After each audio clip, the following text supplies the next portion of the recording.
Les digo a todos ustedes gracias por venir a este gran espacio de conocimiento, a los embajadores muchas gracias también por apoyarnos en esta iniciativa de Modelos de Naciones Unidas. Siempre reitero, ¿quiénes son los héroes de este tipo de fiesta del conocimiento? Nuestros voluntarios, gracias a Claudia Taboada, que es nuestro enlace con la Embajada Británica y que lo hace muy bien porque esto se confirmó de manera muy ágil y de verdad con mucha energía positiva. Gracias al equipo de oficina, a los voluntarios como Luis, Aldo, bueno, a todos, a Rafael Cano, a José Amado, que está por aquí. Y le hago la misma exhortación que Aida. Aprendan, disfruten del conocimiento. Solamente el conocimiento nos lleva al éxito. Esta es su casa, no se sientan tímidos. Siéntanse como efectivamente un espacio que es de ustedes. Esos embajadores han dedicado el tiempo de hoy para que ustedes aprovechen todo el conocimiento que han acumulado a través del tiempo. Eso es oro. Aprovéchenlo y aquilátelo. Un placer.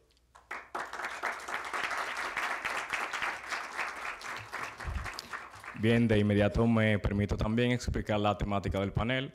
Vamos a hacer algunas preguntas a cada uno de los embajadores y al final cada uno de ustedes tendrán la oportunidad de hacerle preguntas directas sobre el trabajo que ellos han venido realizando. Así que los voy a acompañar a ellos para que podamos iniciar de inmediato. Ya ustedes saben la composición de nuestro interesante panel. De una vez vamos a iniciar preguntándoles a cada uno de ustedes qué es el Consejo de Seguridad, en este caso para Reino Unido, de Gran Bretaña e Irlanda del Norte, para que también nos pueda conversar un poquito. Bueno, muy buenas tardes y muchas gracias por la invitación y gracias por venir para compartir con nosotros hoy y para hablar con nosotros, porque eso es como una forma de debate. Entonces, podría preguntar más tarde lo que quiere de nosotros y estamos a sus órdenes para ayudar como podemos hacer.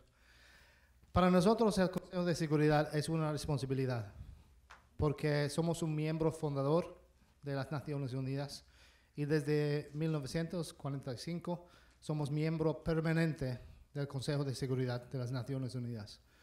Entonces somos uno de los miembros más activos en el Consejo de Seguridad. Dos terceros de las resoluciones acordados en toda la historia de las Naciones Unidas fue hecho para nosotros, como escrito por nosotros, apoyado por nosotros o conjunto con otros miembros. Pero dos terceros, eso es un ejemplo de cómo somos tan activos en el Consejo de Seguridad. Para nosotros es una responsabilidad porque es cómo podemos proteger la ley internacional y es cómo podemos proteger los valores que compartimos como miembros de las Naciones Unidas. Todos nosotros estamos miembros de las Naciones Unidas porque compartimos los mismos valores y este valor en el Consejo es para mantener la paz y mantener la seguridad internacional. Y para nosotros es una responsabilidad que tomamos muy en serio. Entonces, es un trabajo muy duro porque el conflicto no paró a las 5 de la tarde, continúa todo el tiempo. Hay mucha responsabilidad para proteger a nuestra gente, nuestros militares, pero la mayoría de la responsabilidad es para proteger el pueblo donde está el conflicto. Entonces, para nosotros es un honor para ser miembro permanente, pero también es una responsabilidad dura. Muchísimas gracias. De verdad es un placer para mí estar aquí. Una pequeña corrección al inicio, porque estoy aquí hace solamente 6 meses, no 10 años y pico, para explicar mi español. Quiero pedir disculpas, espero que pueda entender a pesar de eso.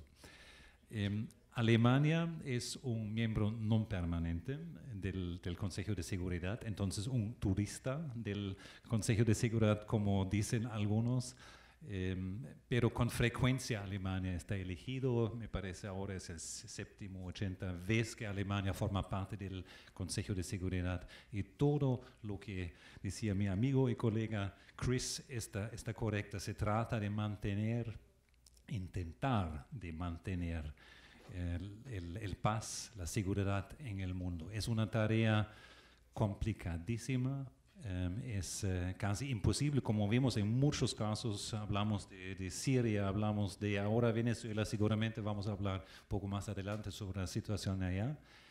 La composición del Consejo de Seguridad refleja la realidad después de la Segunda Guerra Mundial, un hecho histórico causado por mi país. Por eso tenemos 5 permanentes más 10 no permanentes en el Consejo de Seguridad. Hay muchos esfuerzos en el pasado de reformar, modificar el Consejo de Seguridad, pero hasta ahora no ha sido exitoso. Pero me parece las realidades que vemos en Siria, por ejemplo, es una muestra de la necesidad de reformar algo. Tenemos prioridades, estas prioridades son muy complementarias los de la República Dominicana. Por ejemplo, la lucha contra el cambio climático. Estamos trabajando muy cercano con su gobierno en este tema. Hemos apoyado a la presidencia en el mes de enero de este año para llevar a cabo el evento emblemático de su presidencia sobre el cambio climático. Y me parece, podríamos decir, ambos tenemos una muy estrecha cooperación con el gobierno dominicano sobre todos los asuntos del Consejo de Seguridad. Eso es suficiente hasta ahora. Sí, perfectamente bien abarcada la pregunta. Yo sé que muchos de los chicos quisieran entrar en materia sobre la labor y la accional dentro del Consejo de Seguridad, y me gustaría saber de parte de usted, embajador Campbell, cómo es el proceso de toma de decisiones dentro del Consejo de Seguridad. ¿Qué tanto hay que hacer para adoptar una resolución? Bueno, antes de responder a eso, tiene mucho honor hoy porque tiene un presidente con usted. Es el presidente del Consejo de Seguridad por el mes de abril, porque la presidencia es algo que cambia cada mes. Cada mes uno de los miembros tiene el honor de ser el presidente del Consejo. En enero fue la oportunidad para la República Dominicana. Y entonces eso es porque Volker ha dicho que apoyamos mucho a la República Dominicana porque fue la primera vez en el Consejo y el primer día como presidencia del Consejo al mismo tiempo. Eso fue una forma de educación muy rápido. Entonces, ¿cómo hacemos decisiones en el Consejo? Bueno, depende del tema y la complejidad, pero en inglés se llama los 3C, pero no funciona en español, pero es cafetería, pasillos y consejo. So, council, coffee, corridors. Eso es como hacen el trabajo en las Naciones Unidas o en cualquier institución internacional. La verdad es que si no han hecho toda la preparación antes de llegar al Consejo, no puede pasar ni una resolución en el Consejo. Porque tiene que asegurar que todos los puestos, las posiciones de todos los miembros están bien entendidos dentro de una resolución, un mandato o lo que sea. Si no, no va a pasar.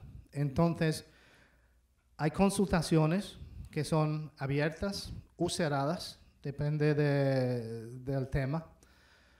Esos son si está abierto, con todos los miembros de las Naciones Unidas, si están cerradas, con los miembros del Consejo. Hay la oportunidad de debates abiertos o cerrados otra vez. Hay visitas de los miembros del Consejo. Esas son visitas al nivel de embajador o al nivel técnico. Depende del tema, depende del país también. Por ejemplo, recientemente había una visita creo que fue en febrero, a Burkina Faso y otro país en África, y Mali. Y eso fue al nivel de coordinador nacional. Hemos visto también hace unos meses una visita a Haití, porque estamos en el proceso de renovar el mandato allá, y entonces eso fue una visita de un tipo un poco diferente. Eso fue un SAM, un Strategic Assessment Mission, una misión de asesoría estratégica. Y eso fue una misión técnica para evaluar qué está haciendo la misión de mantenimiento de la paz ahí y cuáles son las opciones por el futuro. Entonces, hay esa forma para dar más información al Consejo también. Y encima de todo eso, tenemos las reuniones del Consejo.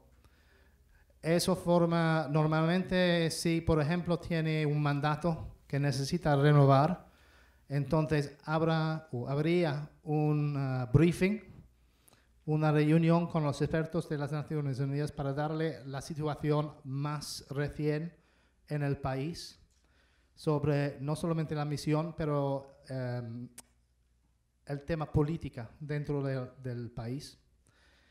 Y entonces tendría las primeras consultaciones, debate sobre el mandato, sobre los retos, y al final habrá muchas discusiones en los pasillos, en los márgenes, sobre los detalles del mandato, de la resolución. Al final, cuando hay un acuerdo, entonces el Consejo va a debatir lo que está en el mandato. Si hemos hecho toda la tarea bien, antes de llegar al Consejo, no habrá ningún problema. Si no, entonces vimos algunos resultados que no son tan positivos. Entonces, en el caso suyo, embajador Pelet, usted sabe que históricamente hay muchos países que han formado parte como miembro no permanente dentro del Consejo de Seguridad. En el caso de República Dominicana es la primera vez que lo hacemos. Desde su experiencia y de lo que ustedes han visto, ¿cuáles son esos países no permanentes que han tenido una buena incidencia dentro del Consejo de Seguridad al pasar de los años y también a nivel histórico? Si nos puede mencionar incluso el caso particular de Alemania. Yo puedo compartir con ustedes mi experiencia profesional, personal en Nueva York. Como usted ha dicho, estuve en Nueva York en un momento clave de la historia, el 9/11, y después la guerra en Afganistán y después Irak. Y me recuerdo sobre todo bien de los intentos de los Estados Unidos y Inglaterra de aprobar, de recibir la aprobación del Consejo de Seguridad de la invasión de Irak. Y fue una lucha muy, muy fuerte. Interesantemente, Alemania fue al lado de Rusia en esta época. Lavrov era ahora el canciller de Rusia, era el representante permanente de Rusia en Nueva York. Hemos luchado muy estrechamente juntos para evitar la aprobación de la guerra, de la invasión de Irak por el Consejo de Seguridad. Y eso fue la muestra que miembros hemos ganado al final, no fue aprobado. Entonces, los miembros no permanentes tienen un papel muy importante porque hace falta 9 votos favorables a un texto de una resolución. Y si los 10, como se dice, se reúnen, son muy fuertes, pueden ser muy fuertes. Pero claramente de los P5, con toda la máquina que existe, toda la experiencia también procedural, toda la posibilidad de ejercer presión que existe, y eso fue una presión fuertísima, sobre todo de parte, lo siento decirlo, pero fue la realidad de parte de los Estados Unidos, muy fuerte. Y también bajo de la below the belt, ¿no? Fue una experiencia muy interesante. Tenemos los E3, entonces República Dominicana en ese momento.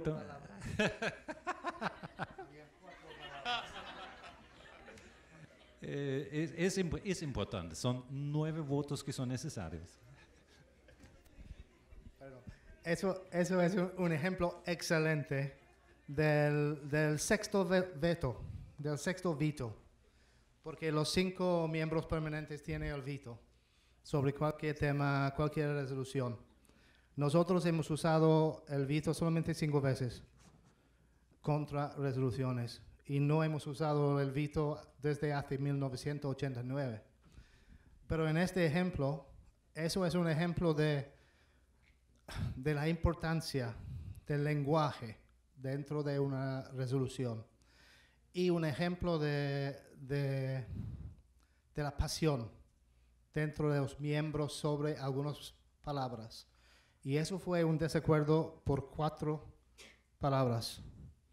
By all means necessary. Y eso fue la diferencia. Entonces, eso es porque es muy importante. Y eso es la diferencia, una de las diferencias entre un miembro permanente y un miembro no permanente. Es el conocimiento de la historia de los temas. No en este ejemplo, pero en general. Es el conocimiento de la historia en las Naciones Unidas y la importancia de algunas palabras dentro de un mandato, dentro de una resolución. Porque si llega y tocar las palabras y dice que hemos cambiado la época, debemos que sacar esta palabra, esta frase. Eso es como Armageddon. Eso es como la próxima guerra en la región, especialmente en el Medio Oriente. Las palabras, una palabra puede cambiar de la paz hacia conflicto, como allá. Entonces, eso es porque hay desacuerdo entre los miembros del Consejo de Seguridad todos los días. No es una manera bien eficaz, es lo que tenemos y funciona la mayoría del tiempo. Pero la dificultad es que cuando hay un tema con pasiones o cuando tiene un tema, cuando un miembro o otro miembro tiene intereses nacionales, entonces tendremos problemas y tendremos dificultades y retos insoportables. Muy bien, usted nos ha explicado básicamente algunas de las partes de nuestra siguiente pregunta, y es que a diferencia de otros órganos de las Naciones Unidas, el Consejo de Seguridad y en el caso de los miembros permanentes tienen esta prerrogativa de hacer uso del derecho a veto.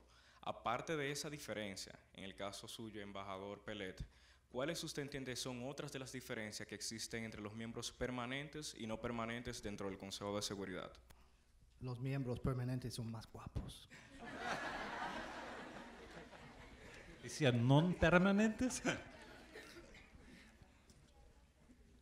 Se trata, Chris, me parece, sobre todo de la experiencia de largo plazo. Y como Chris decía perfectamente correcto, a veces en un texto de una resolución hay una palabra, pero esta palabra tiene una historia de negociaciones que puede llevar por lo menos 10 años. Yo tenía la experiencia de ser el penholder, redactor de una resolución sobre Afganistán. Empezó como principiante en este tema y pensó, porque es una formulación tan complicada, vamos a facilitar un poco la situación. Y he creado una tormenta.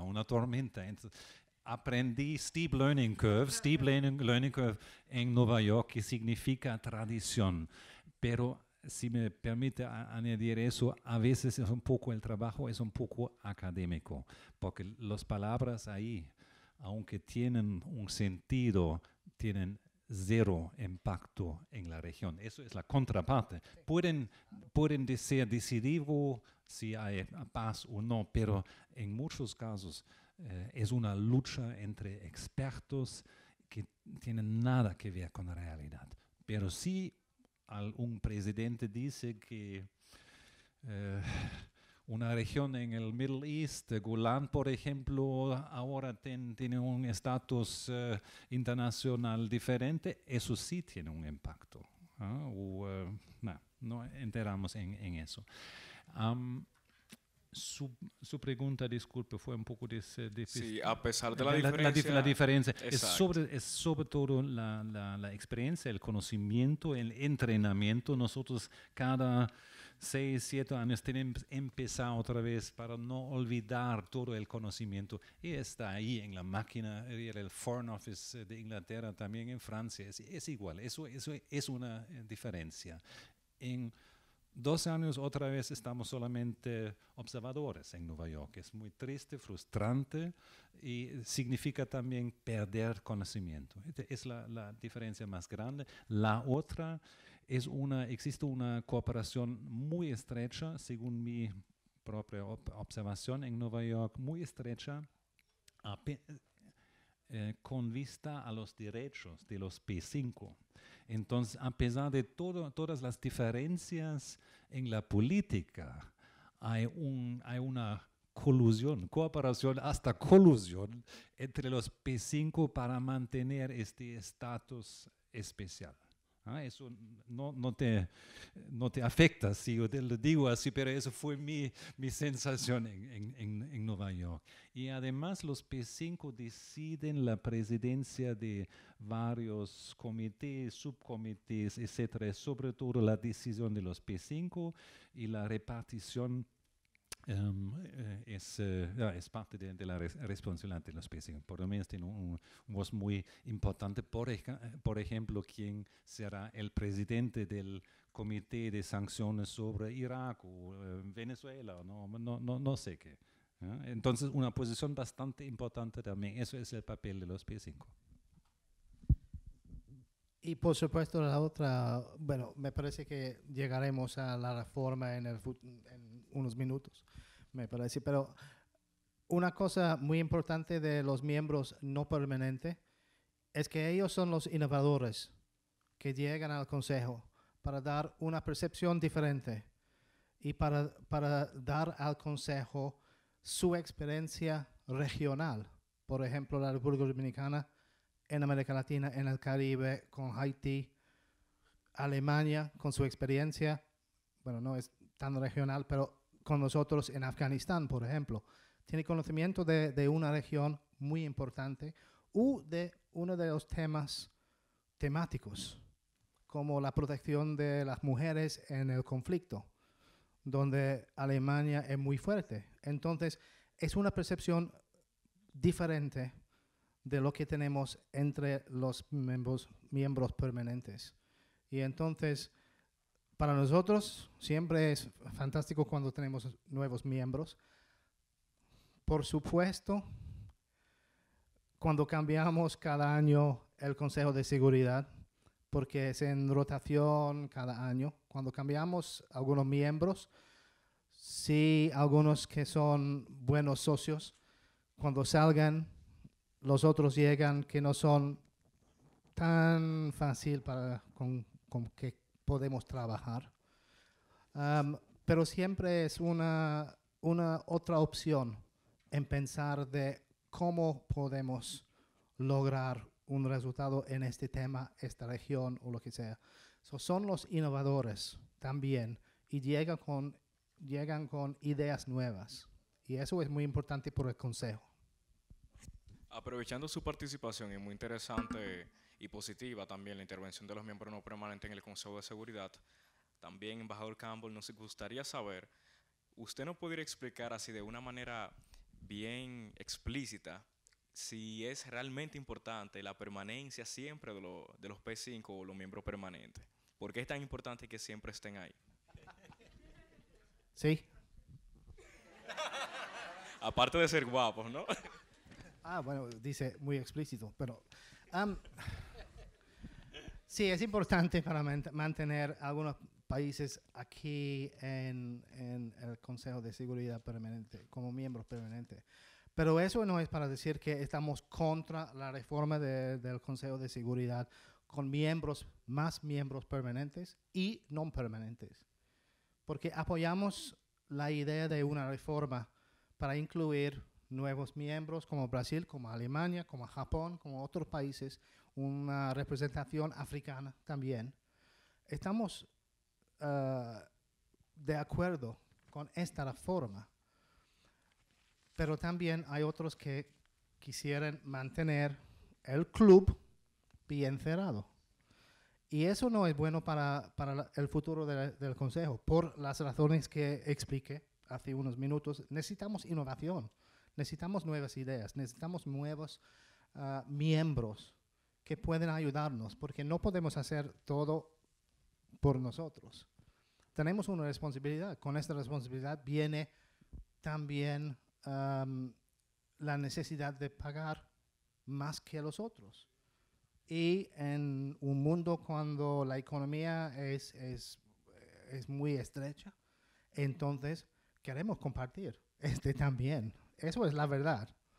¿Sí? Queremos compartir más con otros miembros la responsabilidad fiscalía. Pero más importante que eso es que necesitamos más representación global en el Consejo de Seguridad.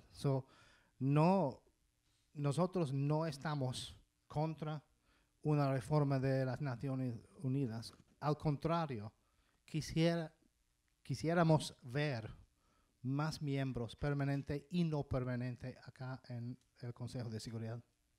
Sí, usted ha mencionado un tema sumamente importante y que nosotros en los modelos de Naciones Unidas hemos venido debatiendo, y es que desde los primeros impulsos, luego de la Secretaría y durante la Secretaría General del pasado secretario Kofi Annan, se han venido impulsando un sinnúmero de propuestas de reformas en el seno de la organización, y nos gustaría saber, en el caso de cada uno de sus países, ¿entienden que la reforma es positiva?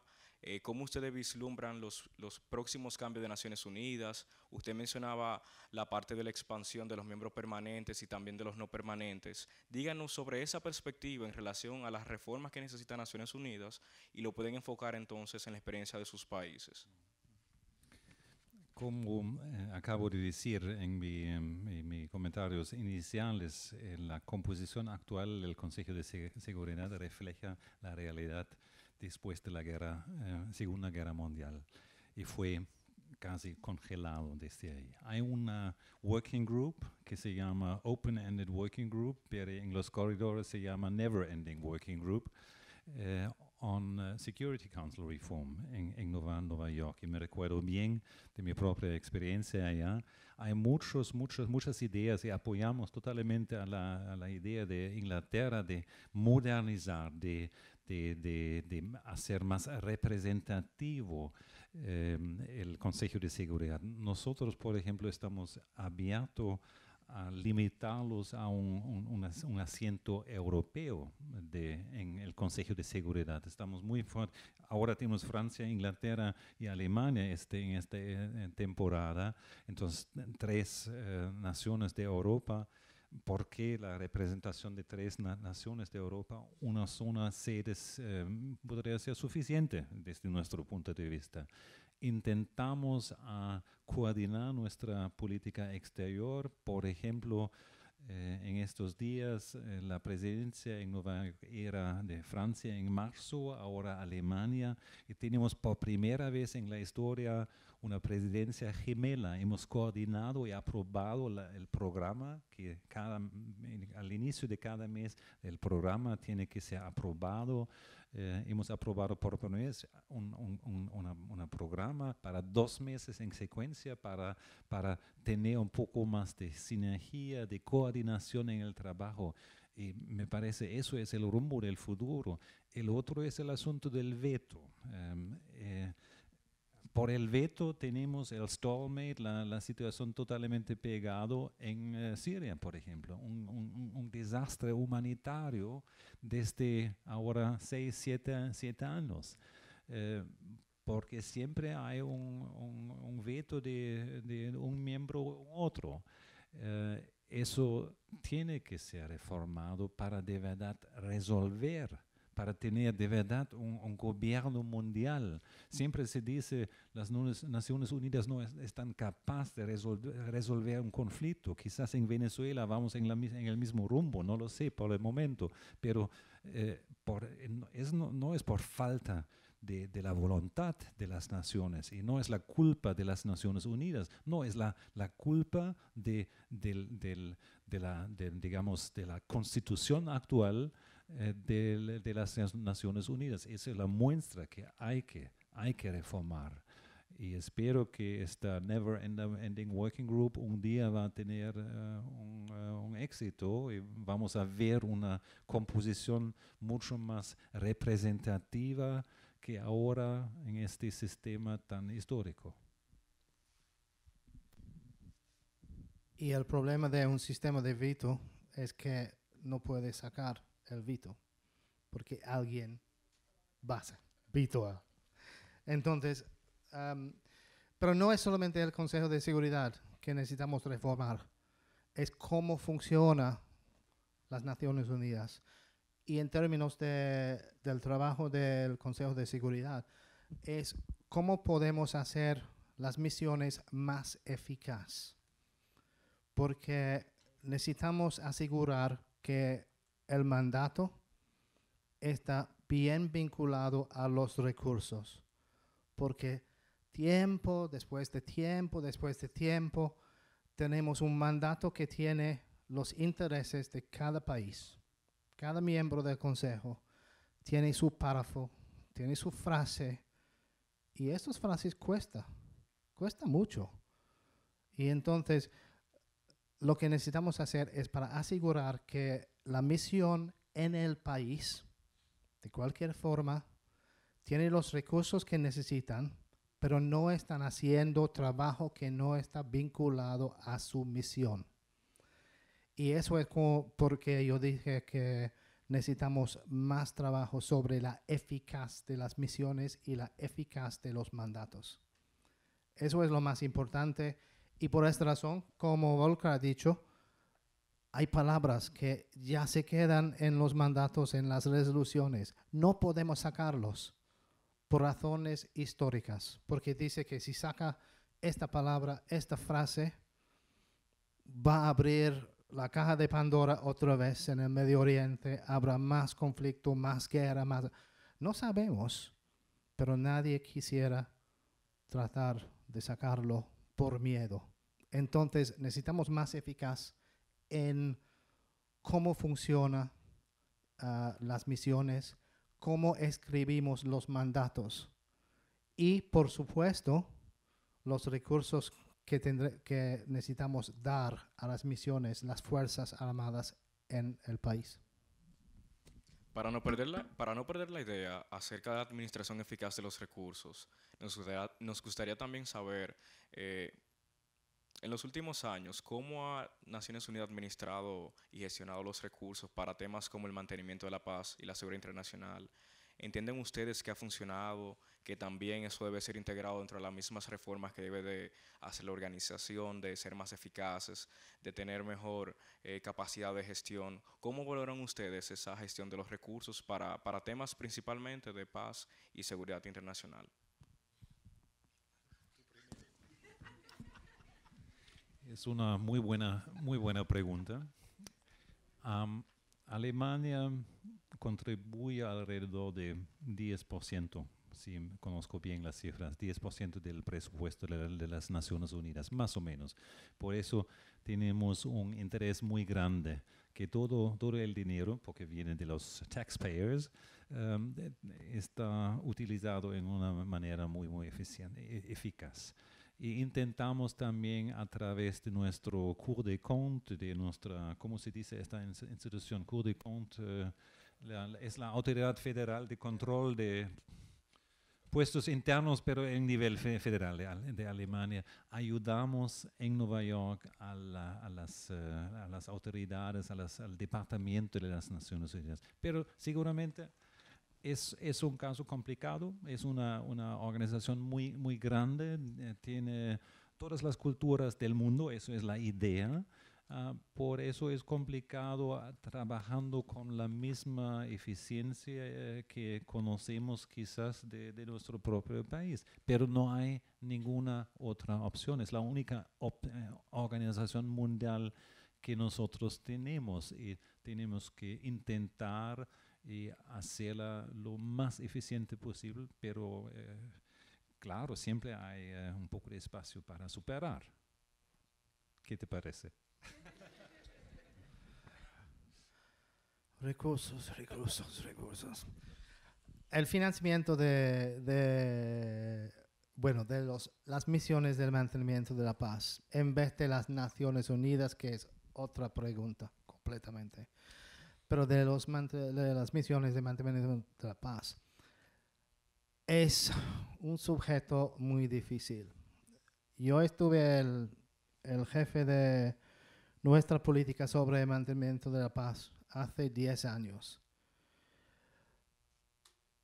Mis recursos en esta época, hace 10 años, solamente para nuestra contribución a las misiones de mantenimiento de la paz de las Naciones Unidas, fue 185 millones de libras esterlinas cada año. Eso fue nuestra contribución nacional, solamente a las misiones de mantenimiento de la paz.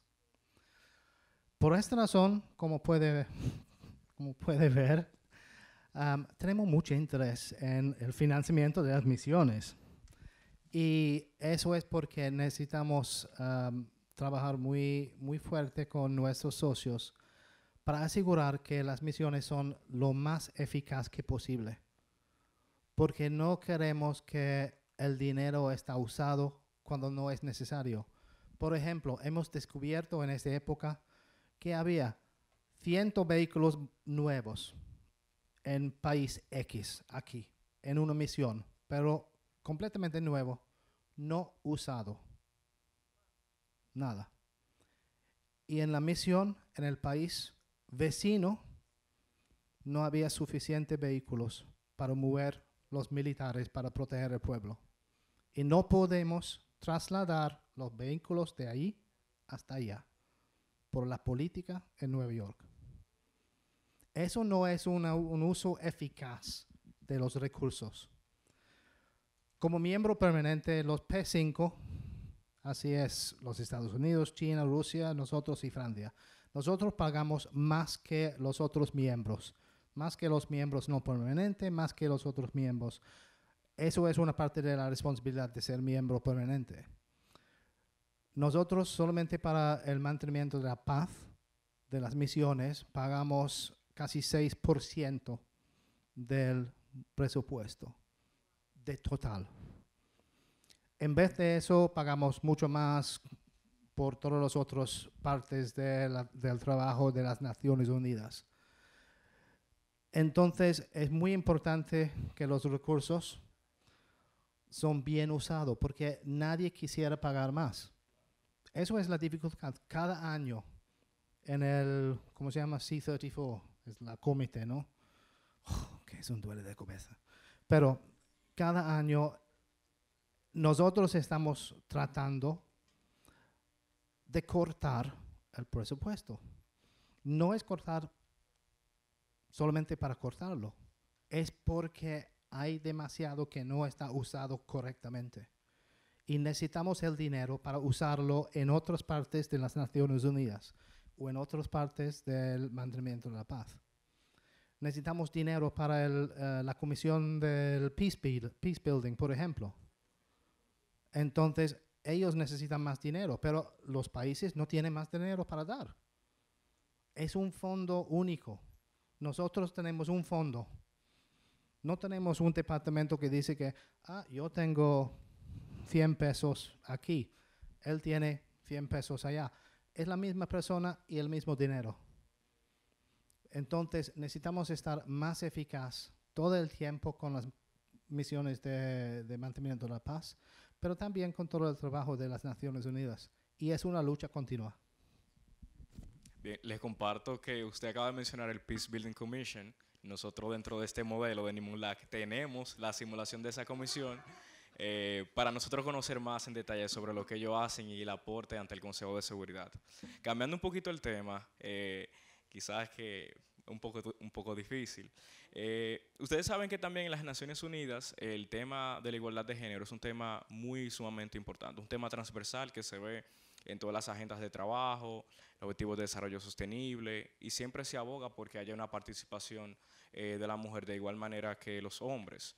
En la actual composición del Consejo de Seguridad y dentro de las experiencias que ustedes han visto, ¿está teniendo la mujer una participación proactiva? Si les gustaría quizás mencionar un poco acerca de la experiencia que ustedes han tenido y cómo han visto la participación de la misma mujer, no solamente en el Consejo, sino también en los procesos de toma de decisión de la organización.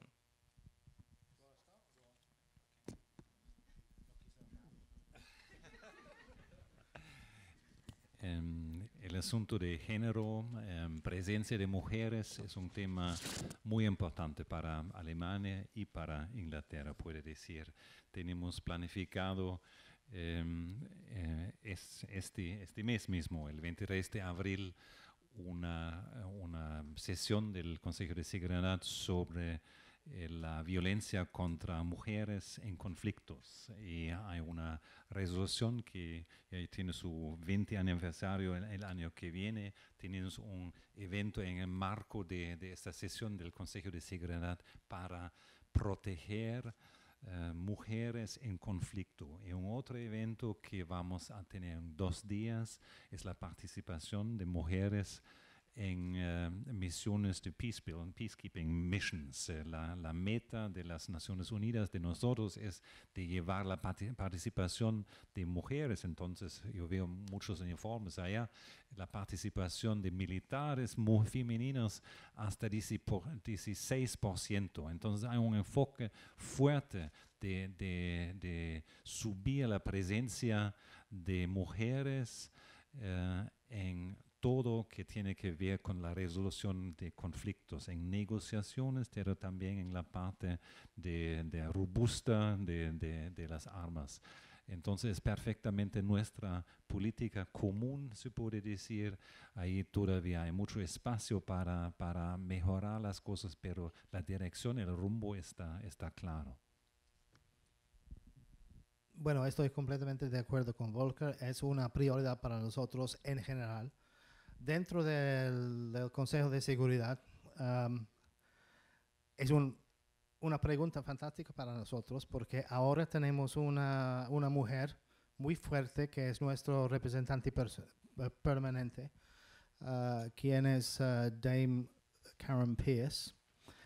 Pero lamentablemente hay solamente 2 mujeres como representantes permanentes en este momento en el Consejo de Seguridad Nacional.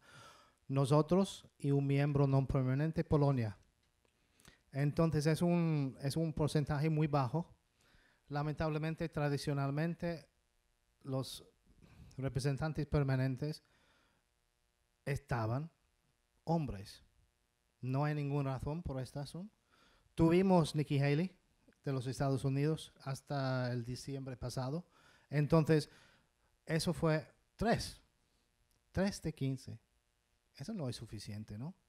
Porque estamos tratando en todos los otros lugares, como dijo Volker, estamos tratando de empujar la igualdad. Y entonces miramos al Consejo de Seguridad y no hay. Entonces necesitamos luchar más para más mujeres trabajando en el Consejo de Seguridad como representantes permanentes. Pero eso es nada que podemos hacer nosotros como miembros permanentes o no permanentes. Es una decisión soberana de cada país, de cada Estado miembro. Ellos tienen que nombrar representantes, mujeres, como representantes permanentes. Y es una lástima para nosotros, y yo puedo decirlo con mucha honestidad, es una lástima que nosotros tenemos nuestra representante permanente como mujer ahora y no hace muchos años antes. Eso es nuestra primera mujer como representante permanente. Eso es una vergüenza. Entonces debemos que trabajar mucho más fuerte sobre eso, no solamente nosotros, pero todos nosotros. Y yo aplaudo a la República Dominicana porque dentro de sus 5 miembros que están o que estaban en Colombia como observadores a la misión de las Naciones Unidas allá, había una mujer de los militares de la Fuerza Naval y ella fue excelente porque yo hablé con ella cuando regresa. Y entonces es un ejemplo para otros. Es solamente 20%, pero es mejor que nada. Entonces debemos que empujar más el género, la igualdad dentro de las Naciones Unidas. Bien, muchísimas gracias por esas importantes respuestas en relación a este tema de la igualdad de género. Ya para darle la participación a cada uno de los jóvenes, finalmente, ya nosotros el 24 de octubre de este año, las Naciones Unidas ya va a cumplir ya sus 74 aniversarios. Sencillo, ¿ustedes entienden que las Naciones Unidas ha logrado su cometido de mantener la paz y la seguridad internacional y de dejar el mundo mucho mejor luego de la Segunda Guerra Mundial? ¿Qué piensan ustedes? ¿Sí o no? Levanta la mano si es sí. Wow. 4. Madre de Dios. 5. Ok. Sí. 6, 7. Bueno, sí. Es una pregunta difícil porque ahora su generación han visto mucho conflicto en los últimos años, cuando están estudiando las Naciones Unidas, el mantenimiento de la paz internacional. Pero durante la época de las Naciones Unidas, desde hace 45, no tuvimos ni una guerra mundial, ni otra guerra mundial. Entonces, eso fue por todas las fuerzas de las Naciones Unidas, no solamente del Consejo de Seguridad, pero de las Naciones Unidas como una entidad. No es perfecto, de ninguna manera. Hay muchos errores, hay muchas dificultades, hay muchos retos, hay desacuerdos de la política, todavía, todos los días, pero no hay una guerra mundial, hay conflictos, pero hay gente que no está muriendo por parte de las fuerzas de las Naciones Unidas. Hemos visto la genocidio en África, en Ruanda, hace unos años, antes de su época. Y nadie quiere regresar a esta parte de nuestra historia. Entonces, hay un miedo dentro del Consejo de Seguridad. Eso es porque inventamos responsibility to protect. Porque hay una responsabilidad de proteger el pueblo. Entonces, el Consejo de Seguridad y las Naciones Unidas no es perfecto, pero es lo mejor que tenemos y debemos que luchar para mejorarlo día por día. Y eso es lo que hacemos juntos en el Consejo de Seguridad, fuera del Consejo de Seguridad, porque compartimos los mismos valores. Y entonces es mejor para tener las Naciones Unidas que no, porque las Naciones Unidas protege al pueblo alrededor del mundo. Estoy totalmente de acuerdo con lo que decía Chris. Quiero recordar los dos catástrofes del siglo pasado, Primera y Segunda Guerra Mundial. Eso fue la lección y por la razón por la cual fueron creadas las Naciones Unidas. Y vivimos actualmente en una época en la cual hay un auge de nacionalismo que es peligrosísimo. La gente ha olvidado las lecciones que hemos aprendido en el siglo pasado. Hemos aprendido muy, muy fuerte, sobre todo en Europa, pero en todo el mundo. Y nuestra recomendación, Chris, si me lo permites, a los jóvenes de nosotros, estudien la historia del siglo pasado para no caer en la trampa del nacionalismo que existe, que surge en todo el mundo actualmente. Es un peligro inmenso y es fácil olvidar el sufrimiento que hemos visto en el siglo pasado. Y claro, como Chris decía, las Naciones Unidas no están perfectas, pero no tenemos otra forma. Hay que intentar de buscar, encontrar un compromiso. Hay que negociar, porque las armas, nacionalismo, populismo, nunca va a resolver problemas.